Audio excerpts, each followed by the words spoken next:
The multicolored Christmas lights were still pulsating in their rhythmic, mechanical patterns across the mahogany mantel when my father stepped into the center of the living room and handed me a plastic name tag right in front of every single guest we had invited. It swayed back and forth from a scratchy, inexpensive red polyester lanyard that felt like something bought in bulk from a discount warehouse, and printed in bold, clinical black letters across the white center were the words, Uncle Sam's Little Soldier. A wave of boisterous, uninhibited laughter immediately erupted from the wealthy neighbors and business associates standing around the open bar, echoing off the high, crown-molded ceilings of the formal dining room. It was that specific kind of comfortable, exclusionary laughter that only exists among people who believe they are entirely untouchable in their social and financial standing. My younger sister curled the corner of her mouth into a sharp, condescending smirk and remarked loudly enough for the whole room to hear that the Christmas feast was reserved strictly for actual family members.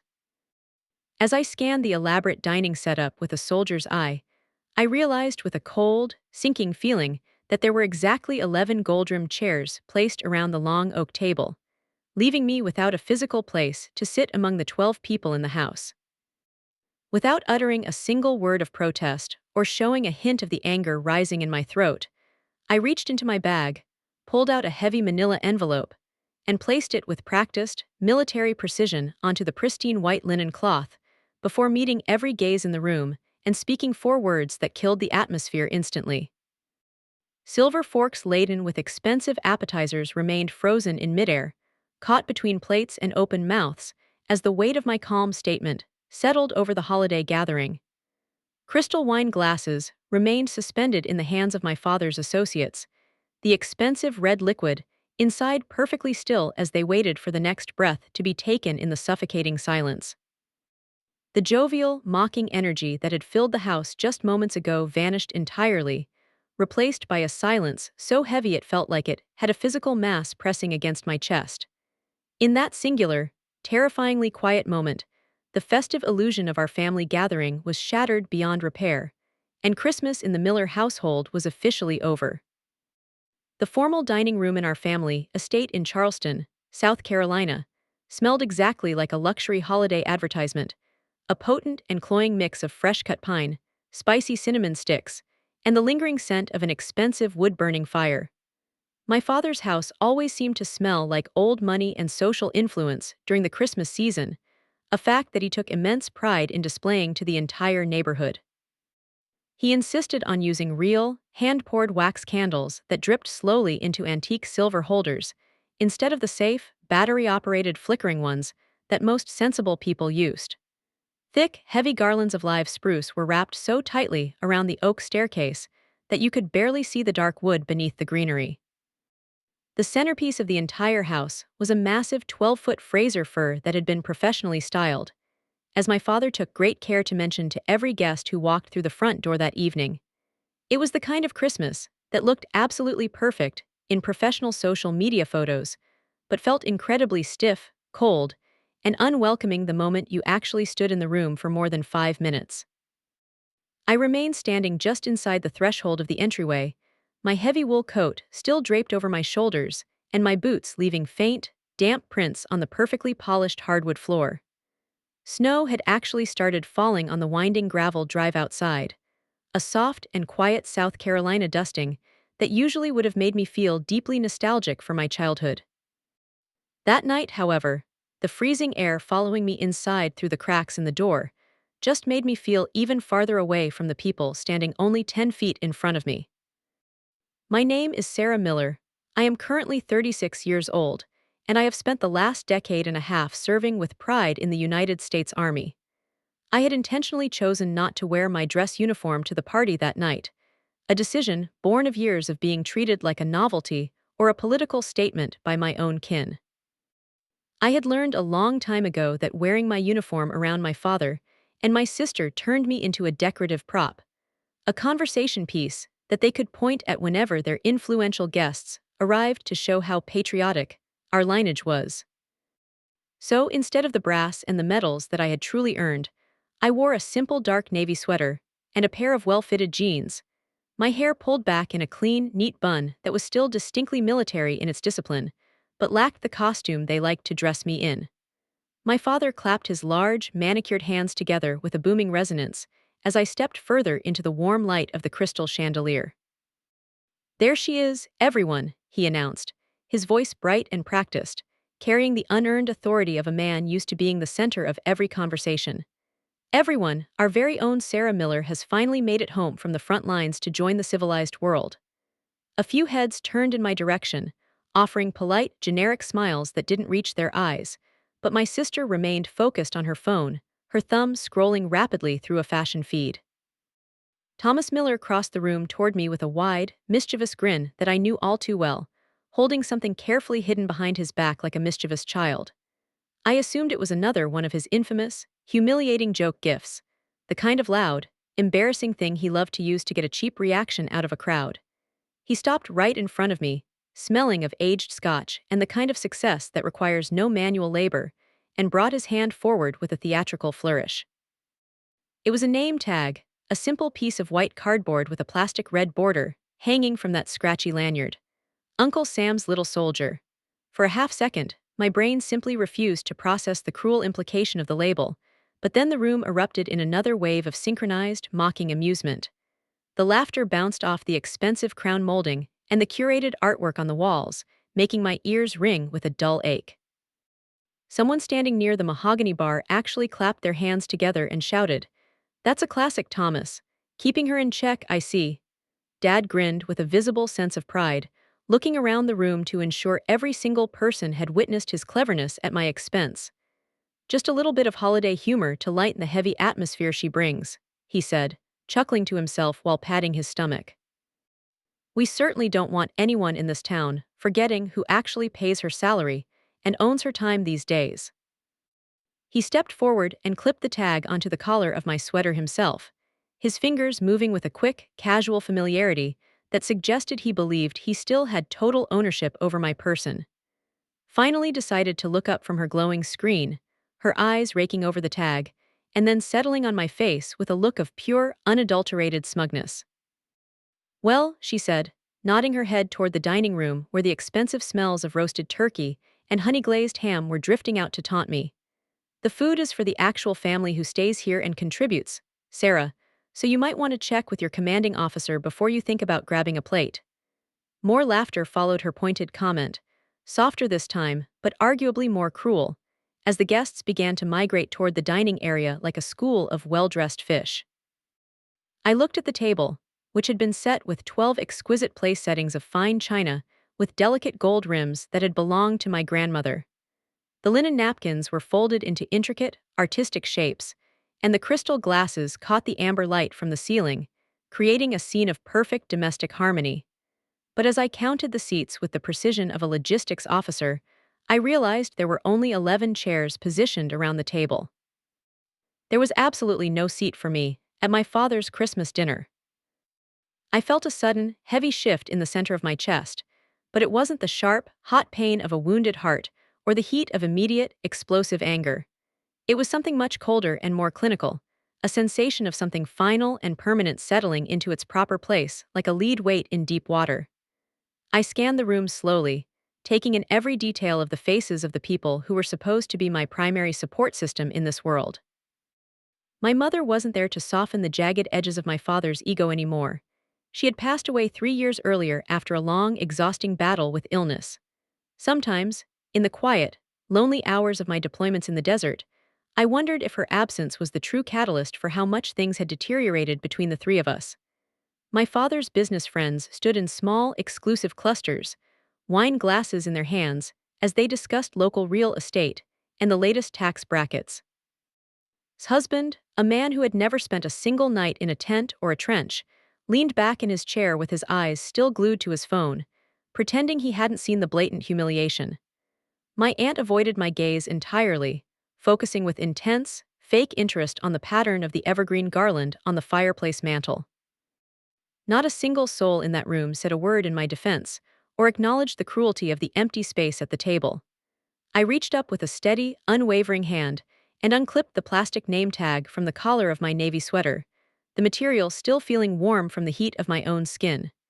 It felt light and utterly insignificant in my palm, just a piece of trash that they had tried to turn into a brand to mark my soul. I turned it over once, looking at the blank white cardboard back, and then set it down quietly on the polished surface of the antique sideboard. "I'll just go put my things down and compose myself," I said calmly, my voice sounding remarkably steady to my own ears. That fact seemed to surprise my father, who was expecting a flare-up or a tearful retreat to my old bedroom. I walked back to the entryway and placed my heavy wool coat over the mahogany banister, my movements measured, deliberate, and entirely devoid of haste. I moved the way I had been trained to move for 15 years, the way you behave when you've been taught not to react to a sudden ambush until you understand the full layout of the enemy's position. When I turned back toward the dining room, had already moved back into the flow of the conversation, laughing as she told a neighbor about the expensive ski trip they were planning for January. Dad was busy refilling wine glasses, launching into another one of his rehearsed, self-aggrandizing stories about the local country club. In their minds, I had already been successfully managed and put in my place, and the party could now continue without the burden of my presence. I stepped toward the long dining table anyway, stopping in the exact empty space where my chair should have been positioned between my aunt and my sister. I could feel the physical absence of the chair like a solid object, the gap in the line of furniture serving as a loud, clear message from my father. That was the moment I reached into my leather bag and pulled out the manila envelope. The envelope was thick, heavy with high-quality paper, and entirely unmarked on the outside to keep its contents a secret. I had carried it with me for the entire 3-hour drive from the base, resting on the passenger seat of my truck like a quiet, sacred promise to myself. I hadn't actually planned on using it that night, or perhaps I had just been hoping that I wouldn't be forced to. But there are some lines in life that, once they are crossed by the people you love, simply cannot be uncrossed by an apology. I placed the envelope gently on the table directly in front of my father's gold-rimmed plate, the sound of the paper hitting the wood cutting through the room like a gunshot. Conversations faltered instantly, the words dying in the throats of the guests as they realized I wasn't going away quietly. Someone cleared their throat nervously, and the festive music playing from the hidden speakers seemed suddenly, aggressively loud in the silence. Thomas Miller frowned at the envelope, his brow furrowing with a mix of annoyance and genuine confusion. "What on earth is that, Sarah? We're about to eat dinner," he said, his voice losing some of its previous jovial luster. I didn't answer him right away, choosing instead to let the tension in the room build until it was almost unbearable for the socialites. I looked at him. I really looked at him, searching for the man who had raised me to believe in the virtues of hard work and standing your ground. I looked at the man who had once taught me how to change a flat tire in a rainstorm and how to throw a proper punch if I ever found myself in a corner. I looked at the man who had instilled in me the toughness required to survive in a world that rarely made space for female softness. I looked at the man who now clearly thought that my 15 years of sacrifice and service were nothing more than a punchline for his Christmas party. Then, I finally spoke, my voice low and vibrating with a frequency that made the crystal glasses on the table hum. "You just lost everything, Dad." 4 simple words were all it took to change the course of our family's history forever. The room went absolutely silent, the kind of silence you only find in a vacuum. Let out a short, high-pitched, and nervous laugh that sounded like glass breaking. "Oh my God, Sarah, please don't be so incredibly dramatic for once in your life. It's just a joke," she said, though her eyes were darting toward the envelope. My father continued to stare at the manila folder, then he looked back up at me with a look of growing realization and fear. "What are you talking about? What is in this thing?" he demanded, his hand hovering over the edge of the paper. I reached for the plastic name tag I had left on the sideboard, picked it up with 2 fingers, and set it neatly on top of the envelope like a seal. "I won't be staying for the Christmas dinner after all," I said, my voice as cold as the snow falling outside the windows. "Merry Christmas to all of you." For a long, frozen moment, not a single person in that crowded room moved or made a sound. No one tried to stop me from leaving, and no one reached out to grab my arm or apologize for the missing chair. Most importantly, no one in my family bothered to say my name as I walked away from them. I turned on my heel and walked out of the room, past the glittering 12-foot tree, and the mountain of carefully wrapped gifts that suddenly meant absolutely nothing to me. I walked past the framed family photos on the hallway wall, noticing for the first time that I hadn't been included in a single one of them for at least 5 years. The freezing night air hit my face as soon as the heavy oak door closed behind me, feeling sharp, clean, and remarkably honest compared to the atmosphere inside. My phone began to buzz frantically in my pocket before I had even reached the driver's side door of my car. I didn't bother to look at the screen, knowing exactly who was calling and why they were suddenly so concerned. As I pulled out of the long, winding driveway, the Miller estate glowed in my mirror, looking warm, perfect, and full of people who thought they had just enjoyed a harmless laugh at my expense. They had no idea what was actually inside that manila envelope, and they had absolutely no idea about the storm that was coming for them next. I drove for a very long time without any specific destination in mind, watching the multicolored Christmas lights of Charleston blur into long, bleeding streaks of red and white as the snow picked up. My phone continued to buzz incessantly on the passenger seat. Dad again, and then a string of frantic text messages. I finally reached over and flipped the device face down on the seat, choosing to focus entirely on the dark, slick road ahead of me. People often like to think that life-altering moments like the one at the table happen all at once, in a sudden burst of spontaneous emotion. They like to believe that you can walk into a room, get humiliated by your family, and suddenly decide to burn your entire world down on a whim. But the truth of the matter is much quieter, slower, and far more calculated than a simple tantrum. What happened at that dinner table wasn't the beginning of the end. It was simply the moment I finally stopped pretending that things were okay. I eventually pulled into a small, nondescript diner off the main highway, the kind of place with buzzing fluorescent lights and a faded neon sign that promised hot coffee like it was a sacred, unbreakable oath.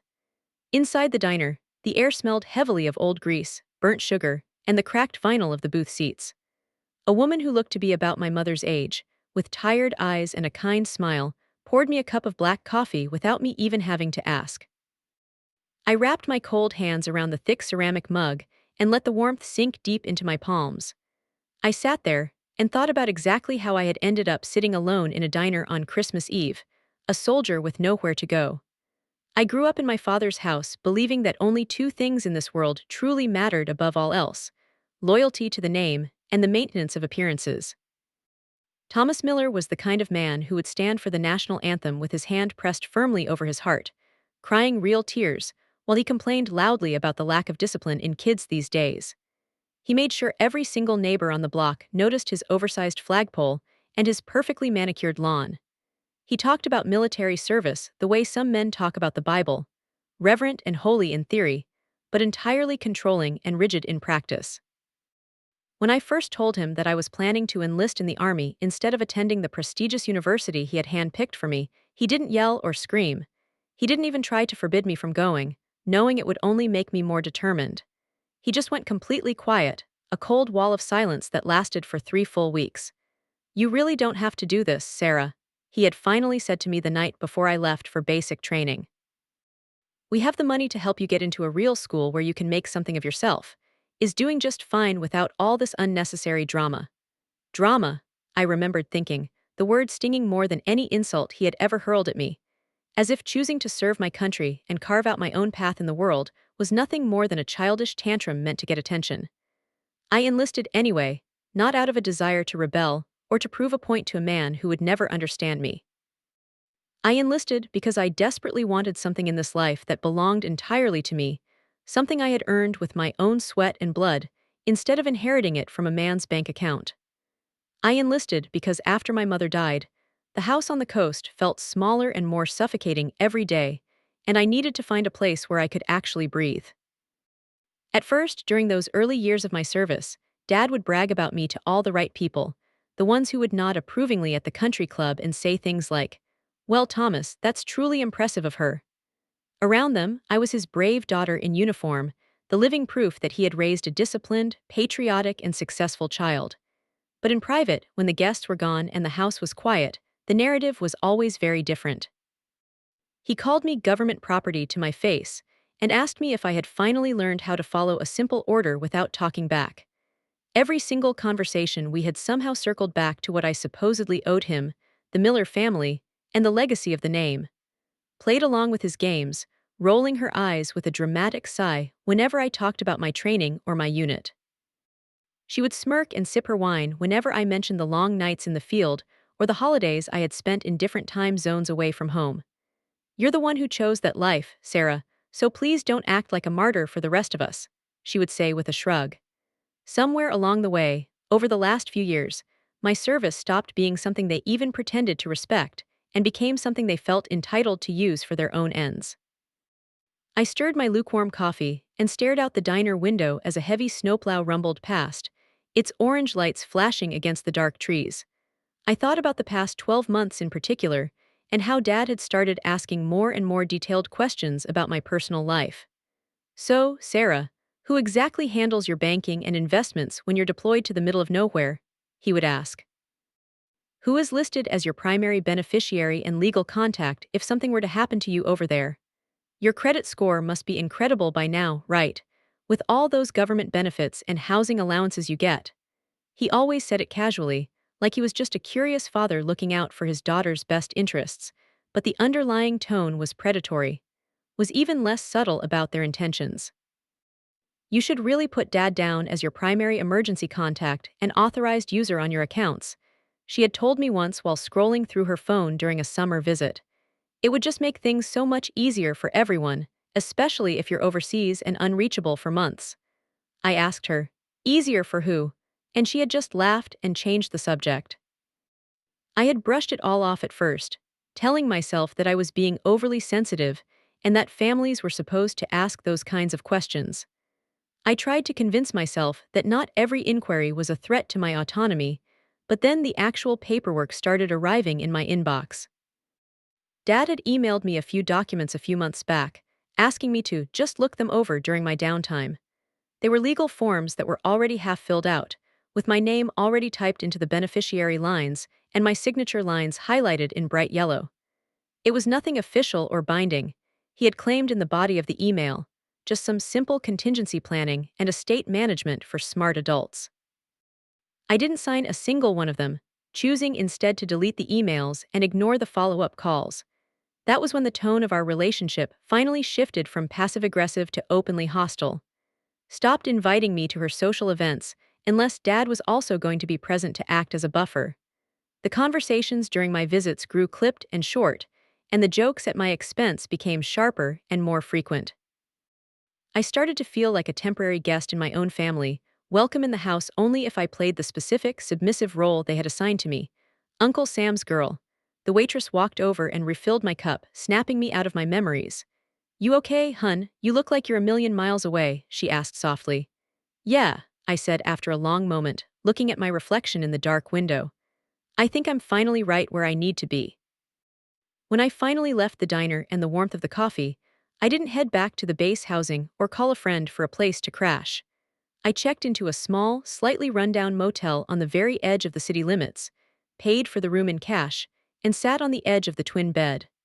I pulled the manila envelope from my bag and stared at it for a long time under the flickering yellow light of the bedside lamp. Inside that envelope were legal copies, official notices, and formal revocations of every implied authority I had ever given them. It was a paper trail of my independence that I had truly hoped I wouldn't ever have to use against my own blood. I had started putting the documents together weeks earlier after a phone conversation with that wouldn't stop echoing in my mind. She had called me with a voice that was bright, entirely too bright to be genuine. "Dad is just so worried about you, Sarah," she had said, her tone dripping with fake concern. "He's worried about how much you're trying to carry on your own without any help. He thinks maybe it would be good if he stepped in to help manage your affairs, just in case." I had asked her, "In case of what?" And there was a long, intentional pause on the line. "Well, you're in the military, Sarah. You know as well as anyone that anything could happen at any time," she had said. That was the night I had made my very first appointment with a high-powered estate lawyer in Charleston. I didn't go to her because I wanted revenge or because I wanted to hurt my father's pride. I went because I needed clarity and protection. The lawyer, a woman named Laura Whitman, was calm, methodical, and incredibly thorough in her assessment. She explained to me what I already secretly suspected, that my finances, my benefits, and my future were mine and mine alone. She told me that my decisions were protected by my own signature, and that my signature was the only thing on earth that could give them the access they were so desperate for. She also explained with a sad smile how easily the concepts of family concern and pressure could be used to muddy the legal lines of autonomy. So, Sarah, what exactly do you want to do about this situation? She had asked me at the end of our second meeting. I had thought about my father's invasive questions and the way he smirked when she thought I wasn't looking. I thought about the way my name had started showing up on legal documents that I had never even seen before, let alone approved. I want to make sure that no one on this earth can ever speak for me again, I had said, my voice as hard as flint. Ever. Laura had simply nodded and pulled out a fresh stack of papers. Then we are going to make that very clear to them. I lay back on the stiff motel bed, listening to the heater in the corner rattle softly as it fought against the South Carolina winter. I thought about the look on my father's face when I had placed that envelope on the table in front of all his friends.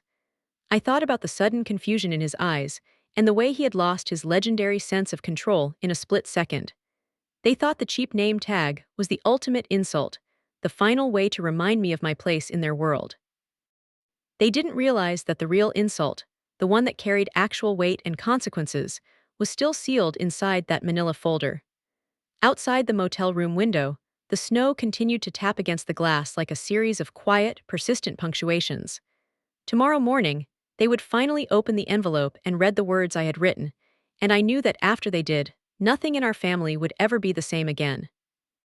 Morning came slowly to the outskirts of Charleston, the kind of gray, heavy winter morning that doesn't announce itself with a sunrise so much as it just creeps in around the edges of the curtains. I woke up on the motel bed with my boots still sitting by the door where I had kicked them off, and my phone still sitting dark and silent on the nightstand. For the first few seconds of consciousness, I honestly didn't remember where I was or why my heart was racing. Then, the memory of the name tag, the mocking laughter of the neighbors, and the glaring empty chair at the table came rushing back all at once. I sat up and rubbed my face with my palms, feeling the familiar ache in my shoulders that never quite seemed to go away. It was an ache born of years of carrying heavy gear, constant tension, and the weight of a responsibility that my family could never truly comprehend. I reached for my phone and pressed the power button, bracing myself for the digital fallout of my departure. 23 missed calls and 14 unread messages lit up the screen in an instant. I didn't bother to open a single one of them, knowing that the contents would range from explosive anger to desperate fake apologies. Instead, I took a long shower, got dressed in clean clothes, and packed my small bag with the kind of ruthless efficiency that comes from a decade of habit. The manila envelope stayed exactly where it was, tucked flat and protected in my bag, waiting for its purpose to be fulfilled. I wasn't angry anymore, at least not in the way people usually expect you to be when you've been betrayed. I felt a strange sense of focus, a clarity that had been building for months like a storm on the horizon. The truth of the matter was that my own flesh and blood had been systematically turning my identity into a convenient social symbol long before they ever had the audacity to hand me that plastic name tag. The phrase Uncle Sam's little soldier was not a spontaneous joke pulled out of thin air to entertain the neighbors.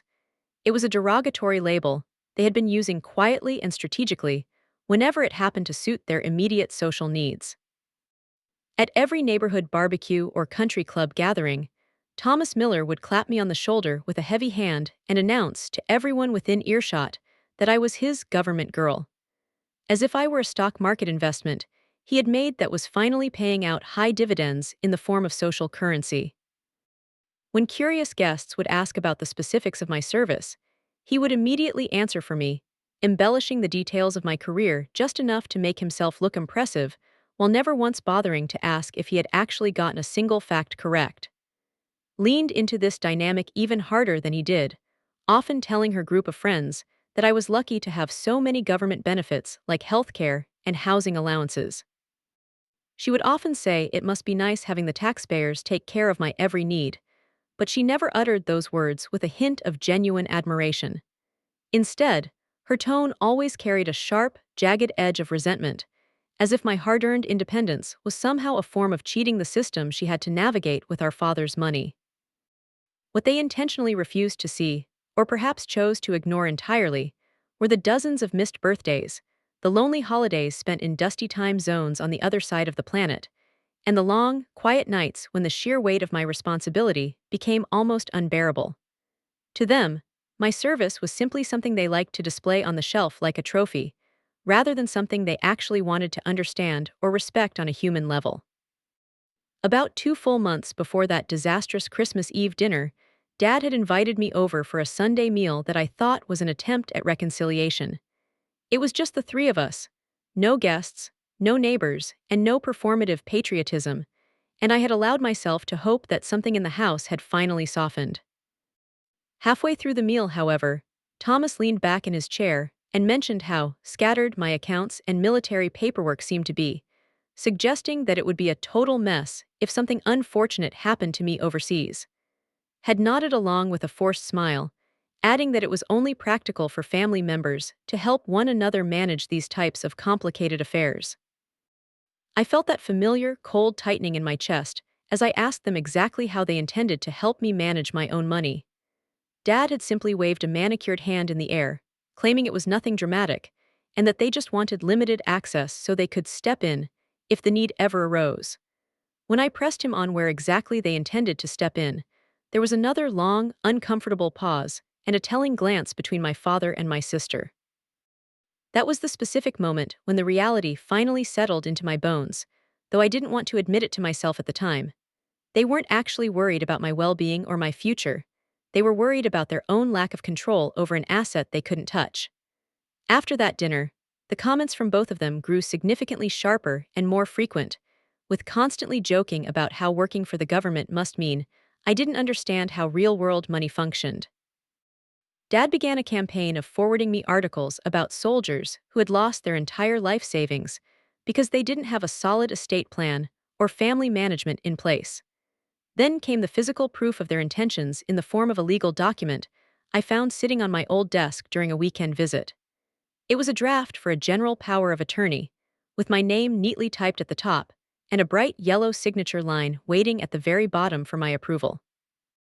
There had been no prior explanation for the document and no conversation about why it had been drafted by a lawyer I didn't know.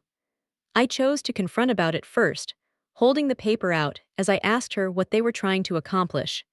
She had simply shrugged her shoulders with a look of practiced indifference, saying Dad thought it would be a smart move just in case I was ever unreachable during a deployment.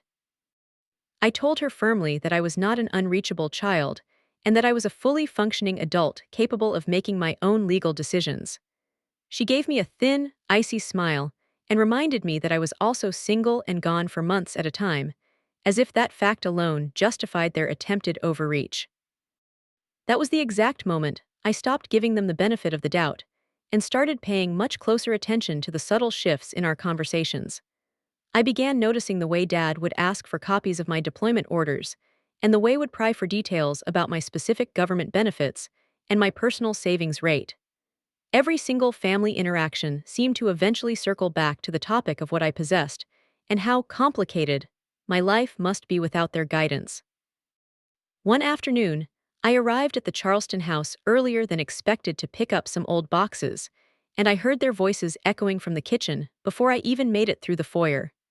I wasn't intentionally trying to eavesdrop, but I froze when I heard my own name being spoken with a tone that made my skin crawl. Was telling our father that I wouldn't say no to their plan because I had been trained to follow orders by the military. Dad had chuckled at the remark, saying that while I was tough, I was still his kid and that I would eventually sign the papers because I wouldn't want to appear ungrateful for all they had done for me. I stepped back quietly, walked out of the house, and left the driveway without ever letting them know I had been there to hear their true thoughts. That night, I sat alone in my small apartment near the base and opened my laptop with a sense of purpose I hadn't felt in a long time. I spent hours searching for high-level attorneys in South Carolina who specialized specifically in estate planning and the protection of financial autonomy. I didn't tell a single soul what I was doing, I didn't make any threats, and I certainly didn't ask for my father's permission to protect myself. I simply prepared for the inevitable. The lawyer I eventually chose, Laura Whitman, was a woman who didn't try to rush me through the process or dismiss my concerns as family drama. She sat and listened with a professional silence as I explained the shifting family dynamics, the mounting pressure, and the legal paperwork that was appearing in my house without my consent. "Sarah, you aren't just imagining this situation," she had said to me after I finished my explanation. This type of financial manipulation happens far more often than people are willing to admit, especially when family members believe they truly know what is best for a loved one. She laid out all of my legal options with surgical precision: revocations of implied authority, formal notices of autonomy, and boundaries that were both clearly defined and legally enforceable. She told me that once these documents were signed and filed, no one on this planet could act on my behalf or access my records without my explicit, written approval.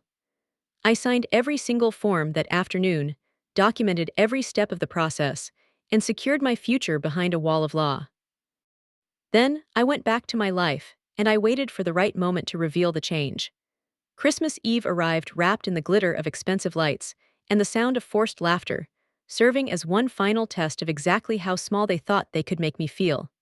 Standing there in that formal dining room, with the little soldier name tag dangling from my neck and my chair missing from the table, I realized something much deeper than a financial threat.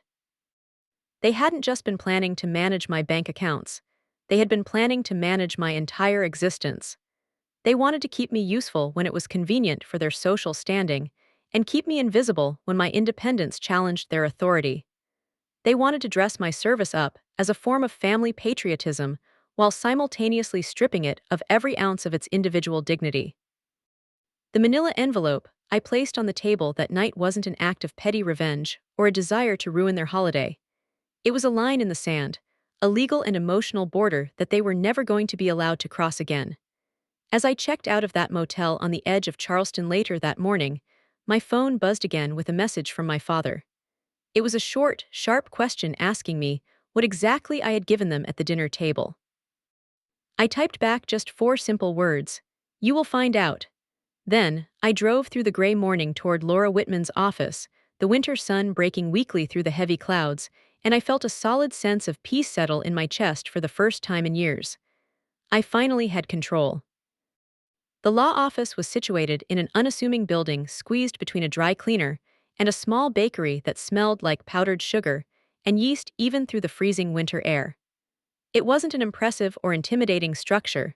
There were no gleaming marble floors or high-ceilinged lobbies, just a small brass plaque next to the heavy door, and a waiting room filled with chairs that had clearly been reupholstered multiple times.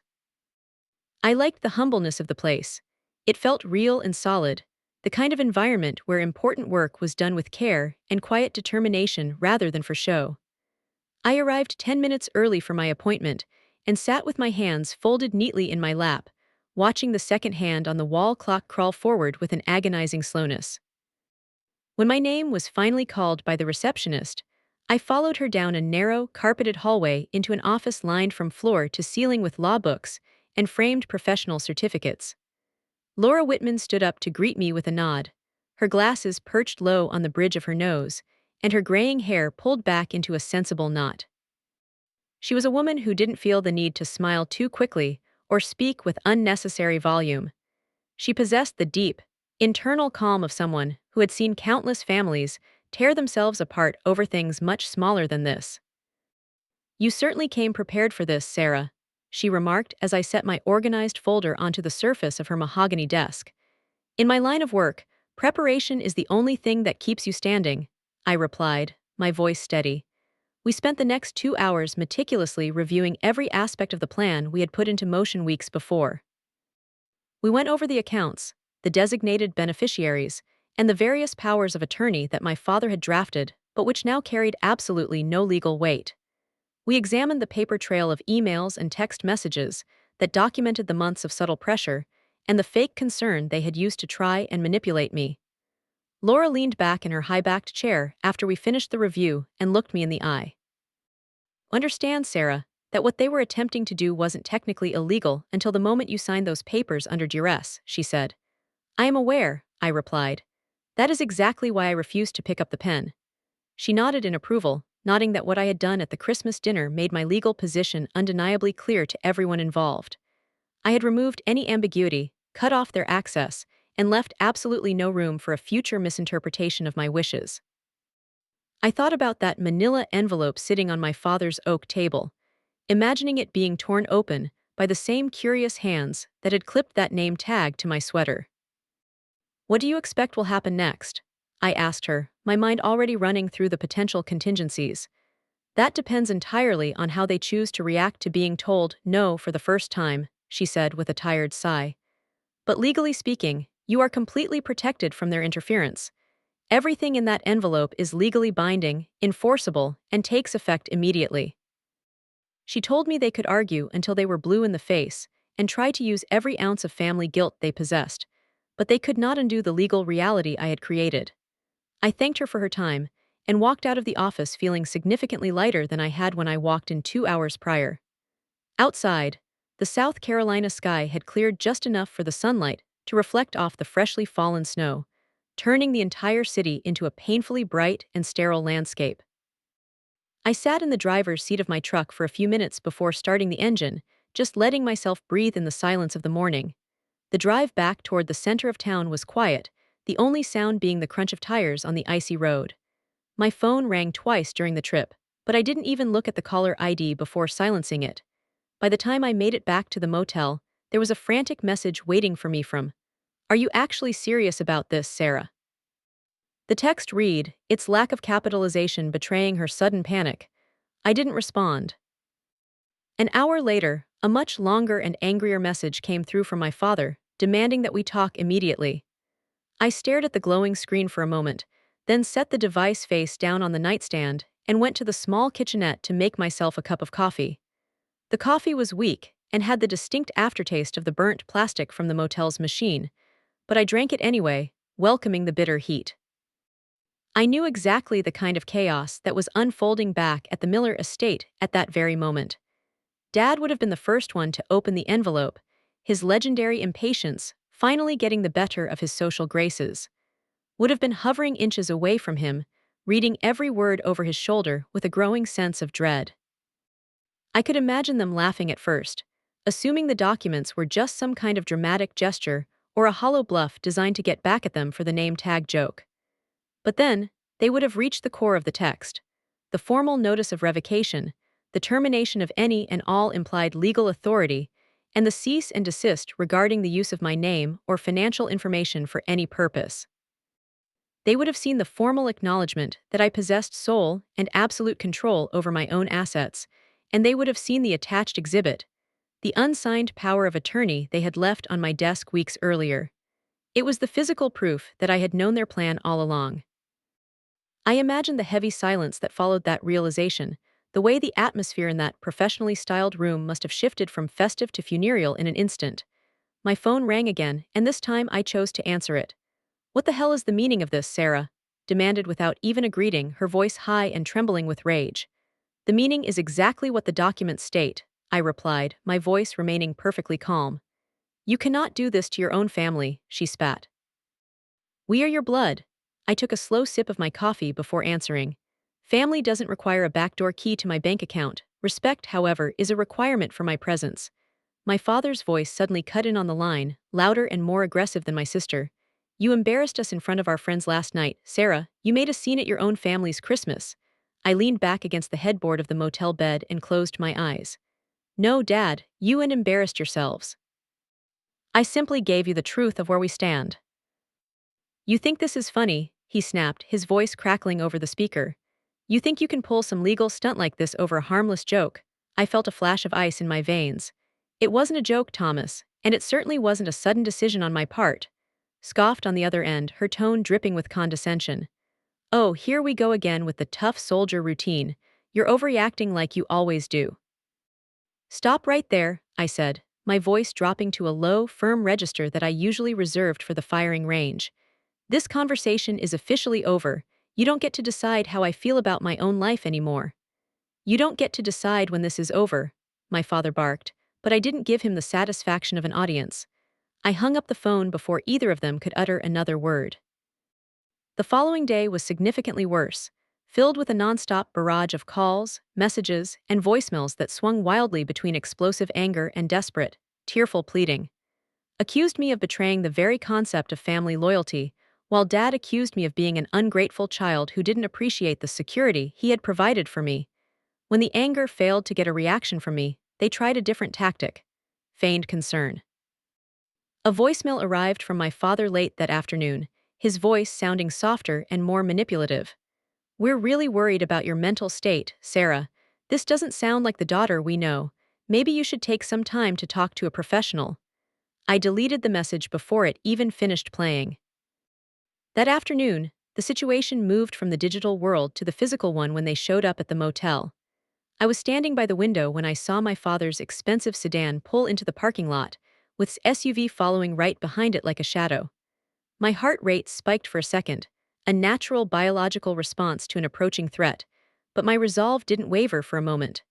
They knocked on my door hard, too hard for it to be anything other than a demand for entry. I opened the door just enough to see them clearly, keeping the security chain latched firmly in place. "We need to come in and talk about this like adults, Sarah," Dad said, trying to push his way forward into the gap. "No," I replied, blocking his view. "You need to leave this property immediately." His face was flushed a deep, angry red. "You can't just shut your own family out of your life like this. It's insane." I looked her right in the eye and said, "I absolutely can. And as of this morning, I am doing exactly that." Dad's jaw tightened, and he looked at me with a coldness that I would have found devastating just a few years ago. "After everything we have done to support you and your career, this is how you repay us." I met his gaze with an unwavering stare. "This isn't about what you gave me, Thomas. This is about what you tried to steal from me." A long, heavy silence stretched between us in that motel doorway, punctuated only by the sound of a distant car horn. Glanced around the nearly empty parking lot, then back at me with a sneer. "You really think you're better than us now, don't you? Just because you wear that uniform?" "No," I said, my voice sounding incredibly clear in the winter air. "I think I finally stopped letting the two of you treat me like I'm less than you." My father opened his mouth to respond, then closed it again as he looked at my face. For a brief moment, I saw something flicker in his eyes that I hadn't seen since I was a small child: genuine confusion, or perhaps even a hint of fear. It was the realization that the power dynamic he had relied on for my entire life, the one where he pushed and I adjusted, no longer existed. He didn't have any leverage left to use against me. "Leave," I said one last time. They didn't do it gracefully, and they certainly didn't do it quietly, shouting insults as they walked back to their vehicles. But they did eventually leave. I closed the door and leaned my forehead against the cool wood, letting out a long, shaky breath that I hadn't realized I was holding. That night, as I lay awake listening to the rhythmic passing of cars on the highway outside, I realized the envelope was no longer just a symbol of my intent. It was a functional, unbreakable boundary. And for the very first time in my life, that boundary was holding firm. The morning after my father and had their final outburst at the motel, I woke up well before my alarm was set to go off. My body was simply too used to the early morning formations and the disrupted sleep of a decade in the service to stay down. But this time, it wasn't a sense of duty or an order from a commanding officer that pulled me out of the bed. It was a strange, entirely unfamiliar sensation of quiet inside my own chest. It wasn't the rush of relief or the pride of victory that people often talk about after a confrontation. It was simply space. I lay there in the gray morning light, staring up at the popcorn ceiling of the motel room and listening to the rhythmic clicking of the heater as it cycled on and off. I realized that something profoundly important had already happened in the last 48 hours. For the first time in my entire adult life, my family no longer had access to my soul by default. They no longer had a claim on my time, my emotional energy, or my legal decisions. That had always been the unspoken, unwritten rule of the Miller family, that they could demand whatever they wanted, and I was expected to respond with a smile. They could push against my boundaries until they crumbled, and I would simply adjust my life to accommodate their whims. They could make me the butt of every joke at a dinner party, and I would swallow the humiliation just to keep a fragile peace in the house. But that rule was officially dead. I got out of bed, dressed slowly in my most comfortable clothes, and drove back toward the center of town. I didn't head for my father's house or the diner where I had found comfort before. Instead, I drove to a local bank branch that I had never stepped foot in before. It was a small, quiet place tucked between a neighborhood pharmacy and a nail salon. It was the kind of place where no one knew my last name or my history with the prominent Miller family of Charleston. I spent the morning opening a brand new set of accounts, transferring every cent of my funds into them, and setting up a series of high-level security alerts that would notify me of even the slightest attempt at access. I locked down my digital footprint and changed every single password I owned. The woman helping me was polite and efficient, asking routine questions and sliding paperwork across the desk for my signature. To her, I was just another customer on an ordinary Tuesday morning. To me, the process felt like reclaiming my own territory, 1 inch of ground at a time. By the time noon rolled around, my phone began to vibrate in my pocket again. This time the caller ID showed my aunt. I took a deep breath and answered. She said, her voice sounding gentle but laden with the heavy weight of family expectation. "Your father is absolutely beside himself, dear. He says you're cutting every one of us out of your life for no reason." "I am not cutting people out for no reason," I replied, looking out the window at the snowy street. "I am setting boundaries that should have been there 20 years ago." There was a long, heavy pause on the other end of the line. "But he's your father, Sarah. Families are supposed to stick together." "And I am his daughter," I countered. That fact didn't stop him from trying to take my signature for himself. Sighed, a sound that carried the disappointment of an entire generation. "People in town are starting to talk, you know." "I know they are," I said. "They always have." "What was actually in that envelope you left on the table?" she asked, her curiosity finally getting the better of her. I looked out at a line of bare, skeletal trees standing against the winter sky. "The truth," I said. I ended the call shortly after that. That afternoon, I met with Laura Whitman one final time. I didn't go because I had any more documents to sign. Everything had already been legally filed and recorded. I went because I wanted to be absolutely certain that there were no lingering loose ends. I wanted to be sure that the work I had done would hold up under the immense pressure I knew was coming. Laura reviewed the additional security steps I had taken at the bank and gave me a rare, approving nod. "You have covered yourself exceptionally well, Sarah," she noted. "If they try to push you further, or if they attempt to misrepresent your mental state to anyone, you call me immediately." "I have a feeling they will try," I said. "People like your father always do," she replied with a knowing look. As I walked out of her office for the last time, my phone buzzed with a final message from, "You've made everything impossible now. Dad is completely humiliated in front of his board members." I stopped on the sidewalk and typed back a slow, deliberate reply. "Humiliation is a result of one's own actions. It is not a consequence of someone else's truth." A minute later, the little typing dots appeared on the screen, then vanished, then reappeared again as she struggled to find a response. "You think you're so strong just because you wear that uniform," she finally wrote back. I stared at the words for a long time, longer than I really needed to. "I am strong because I finally stopped explaining my worth to people who don't want to see it," I wrote back. Then, I blocked her number. I didn't head back to the motel that night. Instead, I drove farther north, away from the city and the memories of the Christmas dinner, toward a small rental cabin on the edge of a frozen lake that I had arranged weeks earlier. It was a simple, one-bedroom place with plain, functional furniture and a wide-open view of the water, and absolutely nothing else. There were no memories attached to the walls of that cabin, and no family expectations waiting for me at the door. I carried my single bag inside, set it down on the floor, and stood in the absolute quiet of the woods. The room felt empty, but for the first time in years, it didn't feel lonely. 2 days later, the full force of the family backlash finally hit. Cousins that I hadn't spoken to in nearly a decade suddenly found the time to send me messages about the importance of family unity and the duty I owed to my father's legacy. Old business friends of Thomas Miller sent me emails filled with disappointment and fatherly concern, with one even suggesting that I might be going through a mental health crisis and should consider seeking professional help before I did any more damage. I sat by the lake and read every single one of them, but I didn't feel the need to answer any of them. The silence was my most powerful tool. Then came the certified letter in the mail.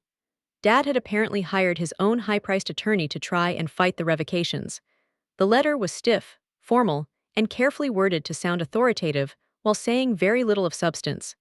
It suggested a formal mediation process to clear up the confusion, and hinted that my behavior at Christmas suggested I might not have been in the best state of mind when I signed the new documents. Laura Whitman read the letter over the phone and let out a thin, dry laugh. "They're fishing for a weakness, Sarah," she said, "and they're far too late to find one. Do I need to craft a formal response to this? I asked. No, she replied. In a situation like this, silence is the loudest response you can give them. So I stayed silent. On the fifth day after Christmas, my father finally called me from a phone number I didn't recognize. Against my better judgment, I decided to answer. Sarah, he said quietly, his voice lacking its usual booming confidence.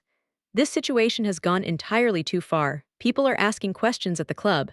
I leaned against the kitchen counter, looking out at the frozen surface of the lake. You were the one who crossed the line, Thomas, I said. I just stopped pretending that it was okay. You're punishing the whole family for a simple misunderstanding, he insisted. No, I replied. I am finally protecting myself from a family that doesn't respect me. You don't have to do everything alone, he said, one last attempt at the old manipulation. I thought about the 12th place setting that hadn't been there, the mocking laughter of his friends, and that cheap plastic name tag. I already was alone in that house, Dad, I said. Then I hung up. That night, I took the manila envelope out of my bag. It was empty now, its legal work finished and its message delivered. I placed it neatly into a drawer, no longer needing it as a shield. What it represented was already in full effect. My family no longer decided who I was as a person. They no longer had the power to define my worth based on their social needs, and they no longer had a seat at my table unless they learned how to respect the one I had claimed for myself. By the second week of January, the noise from the Miller family finally started to die down. It wasn't because they had suddenly developed a sense of empathy or understood my perspective. It was simply because they had run out of moves to make. I noticed it first in the digital silence: fewer calls from unknown numbers and fewer carefully worded emails from distant relatives who just wanted to check in. The panic that had fueled their initial reaction had burned itself out, and now it was cooling into a hard, bitter resentment.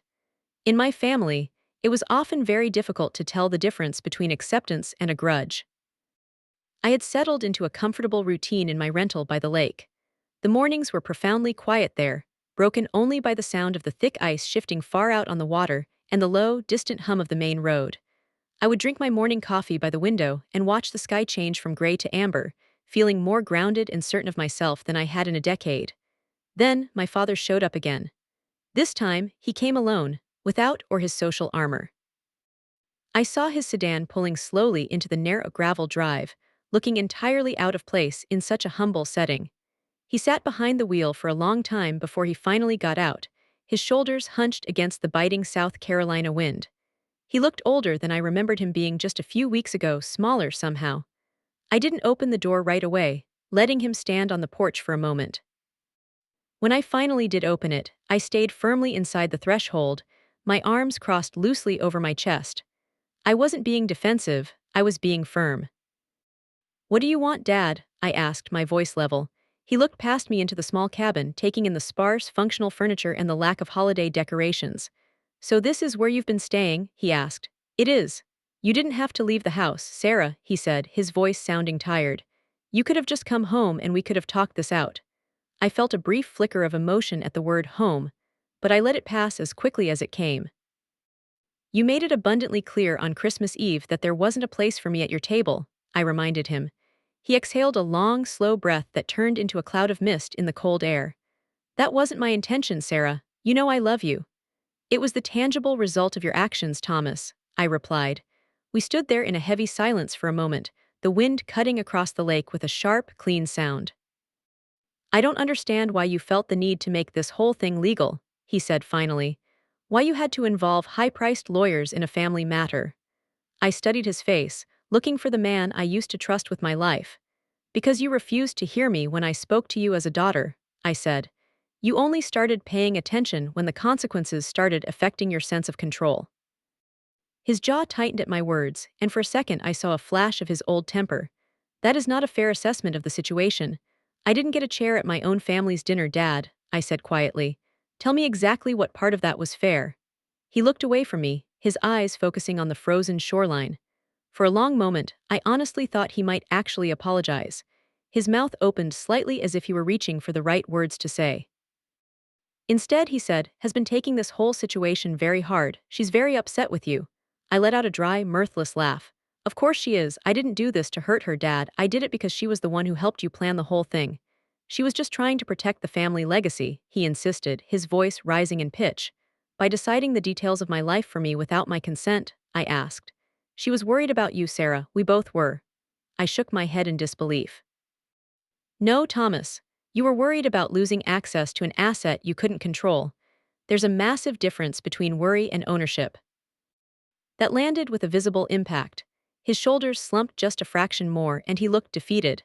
I just wanted to make sure that things were handled properly if something happened to you, he whispered. You wanted to handle me, I corrected him.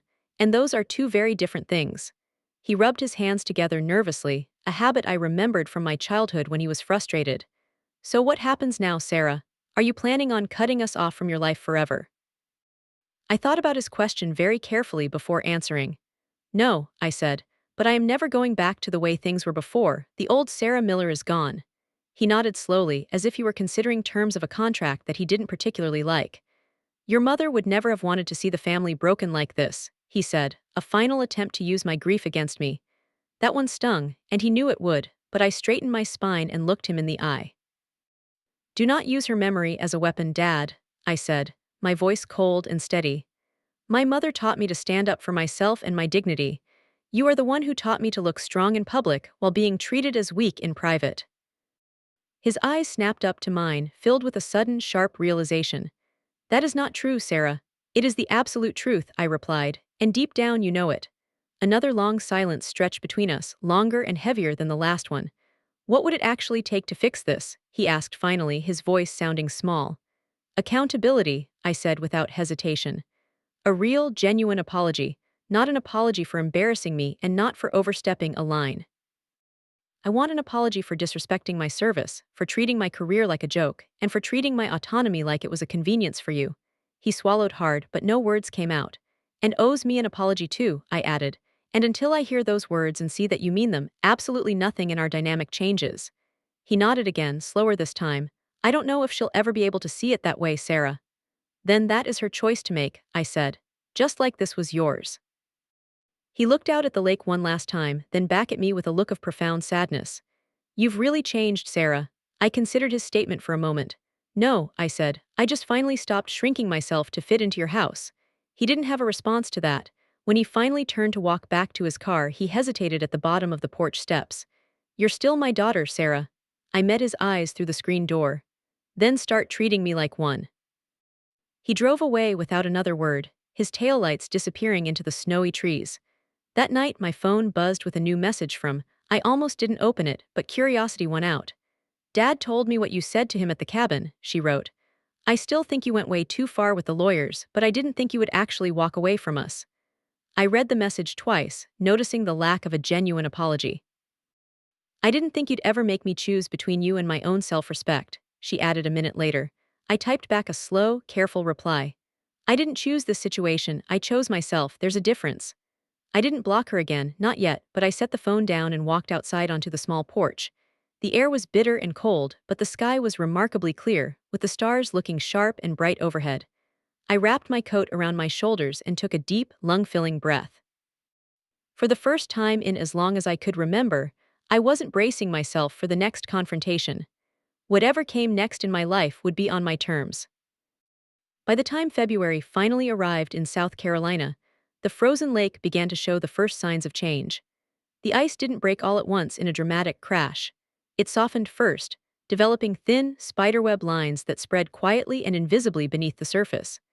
Every morning, I would watch the progress from the kitchen window while the coffee warmed my hands, and I would think about how much internal strength it actually takes to let go of something without shattering yourself in the process. That was exactly how my life felt now, different, thinner in some of the old places, but significantly stronger in others. I hadn't heard a single word from in weeks, not since her last message that had been heavy with resentment and fear. My father had called once and left a voicemail that stayed carefully on the surface of things. There were no more accusations and no more apologies, just a brief update about a neighbor I barely remembered and a comment about the winter weather. I didn't feel the need to call him back. Instead, I focused on building routines that belonged entirely to me. I ran along the shoreline every morning, my boots crunching on the snow as I focused on the rhythm of my own breathing. I cooked simple, healthy meals at night that didn't require any social coordination or performance. I slept deeply and peacefully, and when I dreamed, it wasn't of empty chairs or people laughing behind my back. It was of open roads and quiet, wide-open spaces. One afternoon, I drove into the small town nearby to pick up some groceries, and I ran into Mrs., an older woman who had lived 2 doors down from our estate for years. She smiled broadly when she saw me, her eyes crinkling with a genuine kindness. "You're the Miller girl, the soldier, aren't you?" she asked. I waited for the inevitable edge of judgment or the mention of my father, but it never came. "My husband served for 20 years, she continued, her voice soft. "People in this town like to talk about service, Sarah, but very few of them actually know how to respect the person doing the job." I smiled back at her, feeling a sudden warmth. "That has certainly been my experience as well, Mrs." She patted my arm with a gloved hand. "You look much lighter than you used to, dear. Whatever choice you made, keep making it." Those words stayed with me for days. Late one evening, as the sun was sinking behind the trees and turning the ice to a deep purple, my phone rang again. This time it was, and I decided to answer. "I'm not going to apologize for everything, Sarah," she said immediately, her voice sounding tight and defensive. I leaned against the kitchen counter and just listened, offering her nothing. "But," she continued after a long pause, "I keep replaying that Christmas night in my head, and I can't stop thinking about the fact that not a single person in that room stood up for you when Dad handed you that tag." I said nothing, letting her sit in her own realization. "I didn't think you would actually leave," she admitted, her voice cracking slightly. "I thought you would just roll your eyes and let it go like you always did." "That is exactly the problem," I said quietly. There was a long, heavy silence on the line. "Dad is still very angry," she said. "He says you're punishing the family for no reason." "I'm not punishing anyone," I replied. "I am simply protecting myself from people who think I'm an asset to be managed." "Are you really never coming back to Charleston?" she asked.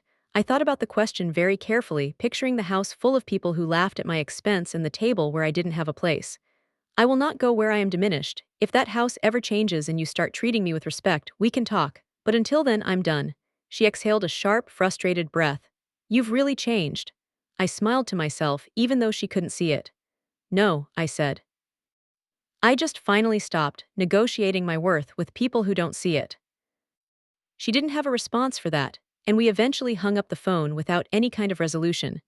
And for the very first time in my life, that didn't feel like a failure of my character. It felt like honesty. On a quiet Sunday morning, not long after that call, I took the Uncle Sam's Little Soldier name tag out of the kitchen drawer where I had placed it weeks earlier. I turned it over in my hands, tracing the clinical block letters with my thumb. I thought about everything that simple phrase had been intended to do to my spirit, to shrink my achievements, to turn my 15 years of service into a cheap joke, and to remind me that no matter what I had earned in the world, I was still expected to fall back into their line. I walked out onto the porch and dropped the plastic tag into a small hole in the melting ice of the lake. It disappeared into the dark water with a soft sound, leaving barely a ripple behind. That afternoon, I set my own dining table for one. It was a simple wooden table, slightly uneven and picked up second-hand from a local shop. I placed a single plate in the center, a glass of water, and a chair pulled out exactly where it belonged. And then, I sat down. I wasn't sitting there because I was alone or lonely. I was sitting there because I was no longer waiting for anyone's permission to take my place in the world. If you are listening to this story right now, and you have ever been the one laughed at in a room that you helped to build, I want you to hear me clearly.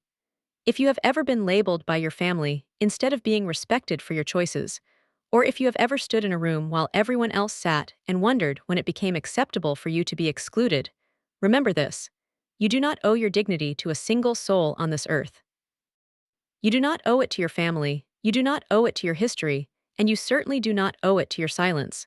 When someone hands you a name tag instead of a seat at the table, you are always allowed to turn around and walk away. Reclaiming your own place in the world is always worth the cost of the exit. If this story resonated with you today, I would truly love to hear from you. Leave a comment below and tell me where you are listening from, or share which specific part of Sarah Miller's journey felt familiar to your own life. We share these stories because they remind us that we are never truly alone, and that choosing yourself after being told to stay small is the greatest victory you can ever achieve. There are many more stories like this one about people who finally found their voice, and we would love for you to join our community. Thank you for listening. And please remember, you always deserve a seat at your own table.